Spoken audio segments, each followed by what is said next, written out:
Hey guys, welcome back to TechMan. Today, let me show you how to fix Rocket League error 71 connection timeout. Getting this error message? Let's fix that under a minute. First, check if Rocket League servers are online by visiting the Epic Game Status page or RL status. If servers are down, you'll need to wait it out.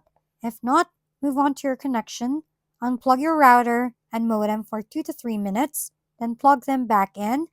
Many players say this alone resolves the issue.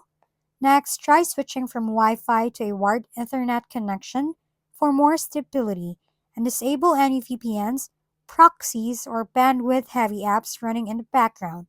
Still having trouble?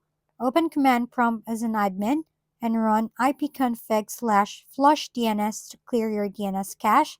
Finally, verify your game files. On Steam, right-click Rocket League, go to Properties, Local Files, Verify Integrity.